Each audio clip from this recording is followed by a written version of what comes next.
슬기로운 라디오 생활 2부에서는 건강, 세금, 자동차, 부동산, 노동 분쟁까지 생활 속 궁금증과 상식들을 속 시원하게 풀어보는 상담실이 마련됩니다.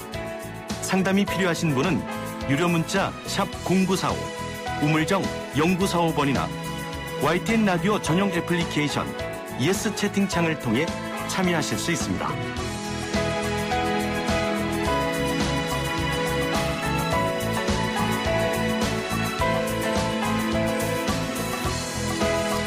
네, 매일매일 각 분야 전문가들과 함께 생활 속 다양한 궁금증 해결해 보겠습니다. 오늘은 빨라진 은퇴 연령 30대부터 차곡차곡 준비하는 은퇴 준비 방법에 대해 자세히 들어볼 건데요. 오늘의 주제와 함께 재테크에 관련한 모든 궁금증 여기서 다 풀어드립니다. 우물정 0945, 샵 0945, 단문 50원, 장문 100원의 정보 이용료가 있는 문자 메시지 이용하셔도 되고요. 새롭게 단장한 YTN 라디오 애플리케이션 활용하셔도 됩니다. 다시 한번 좀 홍보를 드리면요. 새로운 애플리케이션 설치 또는 재설치하시고 50원의 유료 문자 샵 0945로 인증샷 보내주시면 층간소음 방지 매트와 푸짐한 만두 세트, 척추 건강 폼 롤러와 커피 쿠폰을 선물로 드립니다. 자, 그럼 본격적으로 재테크 궁금증 해결해줄 상담사 모셔보죠. 미래에셋 은퇴연구소 김동엽 상무님과 함께합니다. 안녕하세요. 예, 안녕하십니까. 예. 새롭게 프로그램이 개설된 이후 첫 출연자입니다. 부담스럽습니다. 기분이 좀 어떠세요? 첫 번째로 불러주셔서 너무 감사한데, 예. 기대에 부응해야 될 텐데. 예. 잘하실 것 같습니다. 좀 많은 분들에게 재테크 노하우, 전수해 주시고요. 과거에는 은퇴 준비라고 하면 퇴직을 앞둔 50대 이후에서 주로 시작을 했는데, 요즘에는 저도 30대입니다만, 30대부터 은퇴 준비를 한다고요?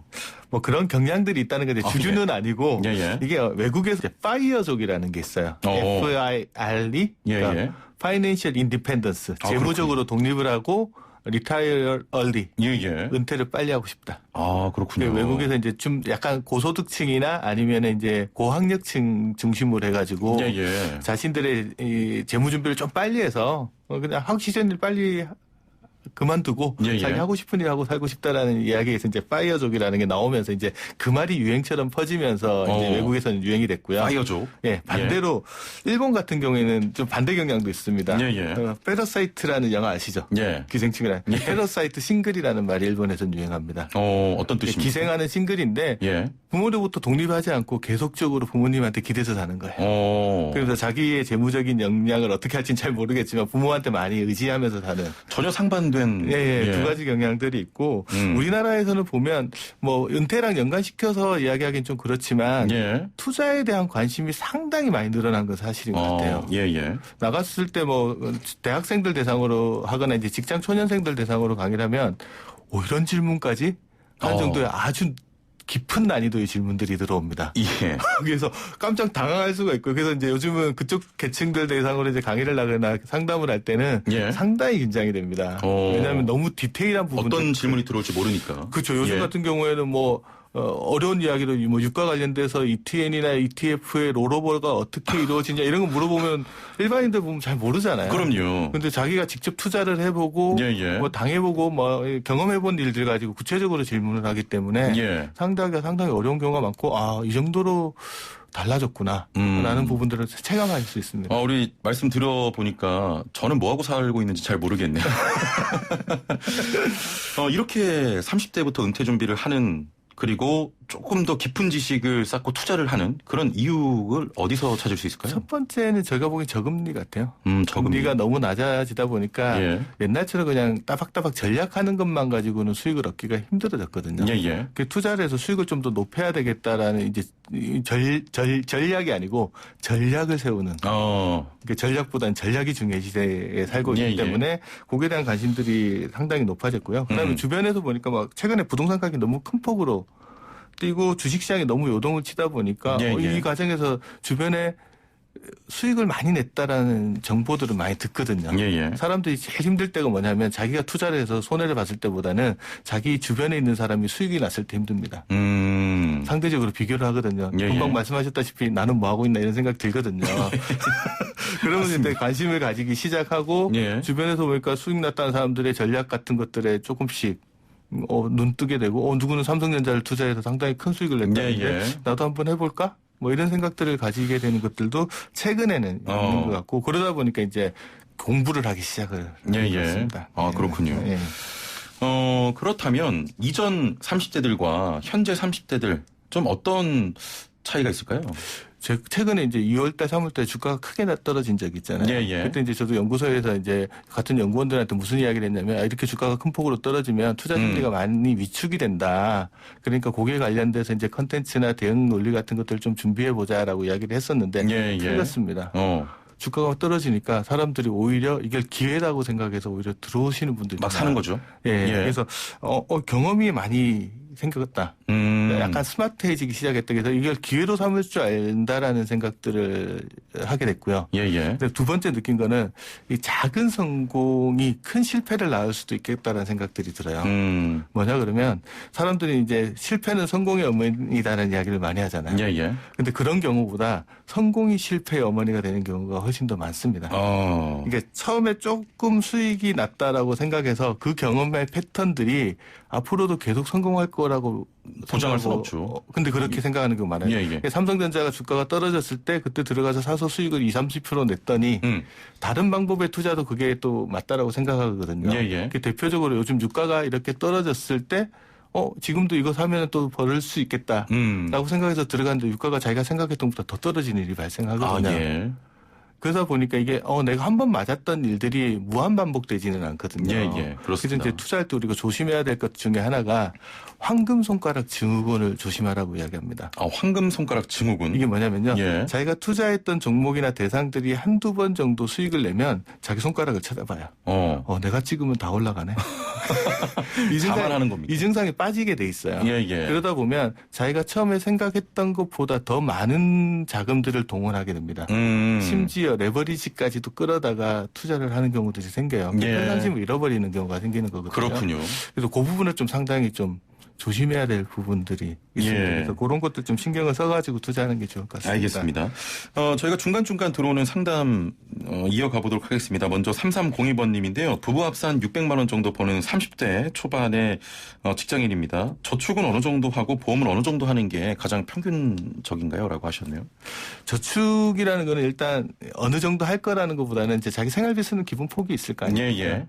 그리고 이제 저축을 계획을 세울 때는 제일 먼저 해야 될 게 뭐냐 그러면 소비 지출 통제하는 작업부터 먼저 해야 됩니다. 제일 먼저 해야 되는 거는 뭘 해야 되냐면 자동이체 관리부터 하셔야 돼요. 자동이체 관리. 내 통장에서 급여가 들어오면 그 통장에서 얼마만큼 빠져나가는지 모르시는 분이 대부분입니다. 그래서 눈 깜짝할 사이라는 표현 대신에 통장에 월급이 스치는 사이라는 표현을 쓰거든요, 요즘. 맞습니다. 돈이 들어오면 다음날 쑥 빠져나가는데 이 돈이 어디 빠져나가는지 모르고 보면 대부분 자동이체로 빠져나가거든요. 그래서 자기 자동이체가 어디로 빠져나가는지를 한번 봐야 되거든요. 그래서 이제 금융감독원에서 운영하는 사이트 보면 파인이라는 사이트가 있습니다. FIN인. 파인이란 파인탱크 할 때 그 파인이라고 치고 들어가 보면 거기 자기 자동이체 내역을 조회할 수가 있게 되어 있습니다. 그렇군요. 그럼 거기서 보시고 전 금융기관에서 내 돈이 언제 어디쯤에 어디로 빠져나가고 있는지 확인을 하셔야 되고요. 거기서 필요 없는 것들은 해지 처리를 하시고 그다음에 자동이체 항목별로도 좀 구분을 하셔서 관리를 하시는 게 좋습니다. 그래서 요거 같은 경우에는 고정 지출이면은 A은행 통장에서 지출하게끔 하고 카드 지출 같은 변동 지출 같은 경우는 뭐 B은행 통장에서 모아서 관리한다든지 뭐 그렇게 해서 내 돈이 어디로 흘러나가는지 관리하는 게 첫 번째. 먼저 파악하는 게 중요하다. 두 번째 이제 체크카드 이용하는 것도 기술이 필요합니다. 궁금합니다. 보통은 자기 급여 통장에다가 체크카드 연결하고 쓰시거든요. 대부분 그렇잖아요. 그리고 체크카드 쓰는 이유를 물어보면 체크카드 써야지 소비가 통제된다고 생각하거든요. 그래서 쓰는데 대부분 월급 났을 때까지 계속 쓰지 않습니까? 오늘 제 이야기하러 나오신 거 아니죠? 통제가 잘 안 됩니다. 그럼 그 통제를 어떻게 하느냐 그러면 체크카드 통장이랑 급여 통장 분리하시는 게 기본 원칙입니다. 그래서 내가 한 달에 용돈으로 막 50만 원을 쓰겠다, 뭐 60만 원을 쓰겠다 정해놓으면 그 돈을 급여 통장에서 체크카드 통장으로 50만 원씩만 이렇게 송금해 놓는 거예요. 그리고 한 달 동안 쓰면 보통 2-3주면 떨어집니다. 그러면 이거 어디 썼지? 파악하는 과정에서 이제 소비 통제가 되거든요. 그렇군요. 그리고 이제 심지어는 심한 경우에는 외국에는 어떻게 하냐면 외국에는 월급이 아니고 주급 단위로 하잖아요.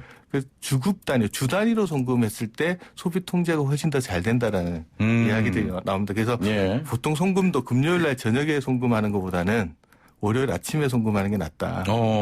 왜냐하면 금요일 날 저녁에 송금하면 토요일 날 다 써버리고 월요일 날 또 다시 달라고 그러거든요. 그래서 소비를 통제하는 절차들이나 방법을 잘 만들어 놓는 거. 그래야 이제 저축이 일어나거든요. 그래서 내 돈이 어디로 흘러나가고 내 흘러나가는 돈들을 어떻게 통제할 건지라는 것들을 계획을 세워야 저축도 할 수 있습니다. 알겠습니다. 좋은 팁이었습니다.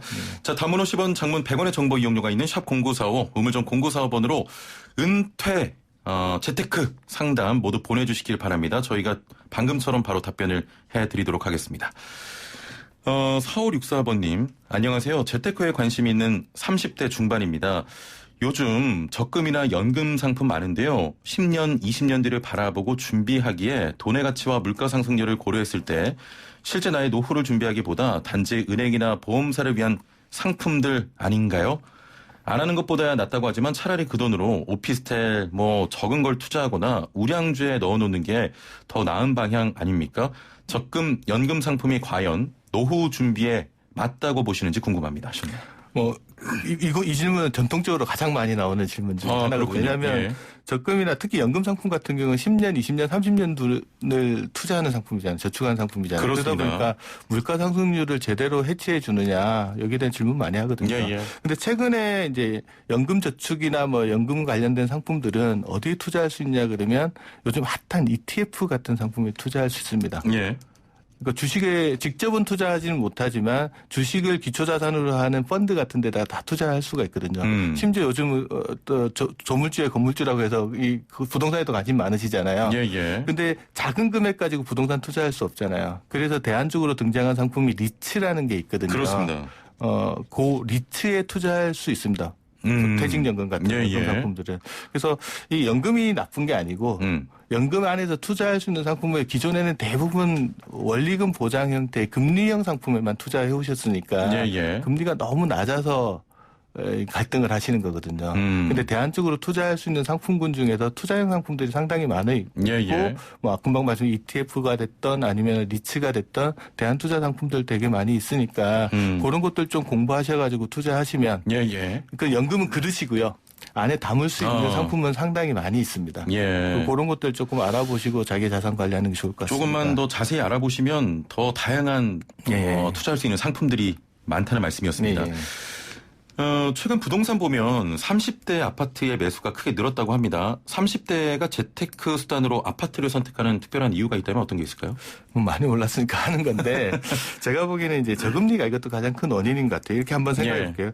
대출 금리가 6% 있을 때 1억 원을 대출 받으면 1년에 이자가 한 600만 원 정도 들어가는 거잖아요. 근데 반대로 금리가 지금 한 3% 정도로 떨어졌다. 그럼 절반 정도 떨어진 거잖아요. 그러면 이자가 300만 원 정도로 줄었네 이렇게 생각하는 게 아니고요. 내 소득 범위에서는 한 600만 원 정도 연 이자는 지불할 수 있으니까 대출을 2억 받으면 되겠네. 이런 식으로 역으로 생각을 하는 거예요. 그러다 보니까 이게 레버리지, 그러니까 대출을 끌 수 있는 금액들이 커진 거죠. 그렇습니다. 그러니까 저금리가 미친 효과가 여기 있는 거예요. 근데 주변에서 이제 부동산 가격이 오르고 이러다 보니까 그러면 쉽게 대출 받아서 집을 사자. 집을 사자 이런 식으로 흘러간 것 같은데 그래서 이제 이익을 보시거나 그런 분들도 많지만 이제 이게 문제가 되는 건 언제 어떤 경우냐 그러면 소득이 멈춰지는 경우들이 생기잖아요. 그렇습니다. 그럴 때 이제 문제가 상한에서 문제가 생기는 거고 생각했던 것보다 부동산 가격이 많이 오르지 않았을 때 좀 타격이 되는 건데 일단 시작을 하는 이유는 주변에서 가격이 많이 오르고 자기 소득을 기반으로 해서 대출 받을 수 있는 금액들이 커지다 보니까 이쪽으로 관심을 많이 갖는 것 같습니다. 자, 8259번님, 재테크는 종잣돈이 있을 때 하는 거 아닙니까? 그래서 열심히 모으는데 쉽지 않네요 하셨네요. 많은 분들 생각일 겁니다. 재테크는 두 종류가 있는데 종잣돈이 있을 때 하는 재테크가 있고요. 종잣돈을 만들려고 하는 재테크도 있습니다. 그래서 아까 제가 지출 통제하는 부분들에 대한 이야기들을 드렸는데 어렵거든요, 솔직히. 근데 시작하지 않으면 안 모여요. 저도 이제 신입사원 때 제일 기억나는 게 뭐냐면 그때 당시 이제 장기주택 마련 저축 같은 세액공제 저축 소득공제 형태 상품이 있는데 거기에 소득공제 한도가 얼마라고 정해져 있는데 제 신입사원 때는 그 한도껏 저축을 해버리는 게 소원이었어요. 제 능력으로는 안 되거든요. 이거 쓰고 저거 쓰고 빼고 나면 그 한도도 못 채우는데. 많은 분들이 그렇죠. 은행 가서 제가 물어봤거든요. 이 한도껏 저축한 사람이 있냐? 그러니까 있대요. 근데 그 은행 직원이 저한테 그때 당시 제가 뭐 하냐면 예, 예. 일단 시작하십시오. 한도는 한도고 예. 저축을 해서 시작한 다음에 능력이 되면서 넓혀가면 된다라고 예, 예. 이야기를 하는데 그게 맞는 것 같아요. 그래서 5년에서 10년 정도 지나고 나면 남아있는 계좌는 보면 그렇게 시작해서 장기간 운영하는 계좌가 남아있어요. 예, 예.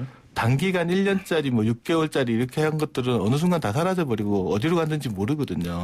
그래서 목적 계좌를 하나 만들고 그 목적 계좌에 매달 일정한 금액 약간 버거울 정도의 금액을 예. 넣고 예. 그거를 계속 관리하시고 나가면 그게 어느 순간에 목돈이 되어 있는 경우들이 있습니다. 그래서 시작하는 게 중요합니다. 시작을 해라. 네. 관련해서 5957번님, 요즘 동학개미 운동이다 하면서 주식 투자하는 동료들이 많이 늘었습니다. 그동안 주식엔 관심이 없었는데 도전해볼까 합니다. 1,000만 원 정도 모았는데 이 중 300만 원 정도를 주식 투자해보려고 하는데요. 어떻게 시작하면 될까요? 하셨네요. 뭐 1,000만 원에 300만 원 정도면 한 30% 정도 범위니까 나쁘지는 않거든요. 예, 예. 하시는 건 좋은데 이제 조심해야 될 게 하나가 있습니다. 물타기 조심하셔야 됩니다. 물타기. 네, 자기가 처음에 주식에 투자할 때는 이제 주변의 이야기도 듣고 신중하게 투자를 하기 때문에 하지만 자기 생각하고 반대로 움직이는 경우도 분명히 있거든요. 예. 내가 살 때는 분명히 파는 사람이 있으니까 살 거 아닙니까? 그렇습니다. 나만 맞고 파는 사람은 틀렸다고 생각할 수는 없잖아요. 그걸 한번 생각해 보시면 예, 예. 틀릴 수 있으니까 주가가 빠지면 일정 규모 이상 빠졌을 때 사람들 어떤 생각을 하냐 그러면 이거 만회해야지. 예, 예. 만회하려면 어떻게 해야 돼요? 지금보다 좀 더 공격적으로 들어가거든요. 그렇습니다. 예. 그러다 보면 이제 물타기를 하기 시작하거든요. 그러면 자기의 손실 허용 범위를 넘어서서 자금들이 들어가기 시작합니다. 예, 예. 그게 첫 번째. 그래서 그러다 보면 이제 자기 있는 돈 300만 원 시작했다가 1,000만 원 다 나가는 경우들이 있거든요. 예, 예. 근데 주가는 생각보다 더 늦게 움직이면 손실을 보는 경우가 있기 때문에 300만 원 투자하기 시작했으면 그 계획을 한번 써놓고 시작을 하셔야 돼요. 예, 예. 그거를 넘어서서 손실 허용하는 데를 넘어서서 과감하게 투자하는 일들을 조금 제어만 할 수 있으면 투자를 하는 건 나쁘지 않은 것 같습니다. 알겠습니다. 자, 오늘 재테크 노하우 전해드렸는데요. 시간이 생각보다 금방 갔네요. 그러네요. 다음번에 네. 또 한번 모셔보겠습니다. 네, 알겠습니다. 자, 청자 여러분도 이런 노하우 들으시고 슬기로운 재테크 생활 해보시길 바랍니다. 오늘 말씀 감사합니다. 네, 감사합니다. 예.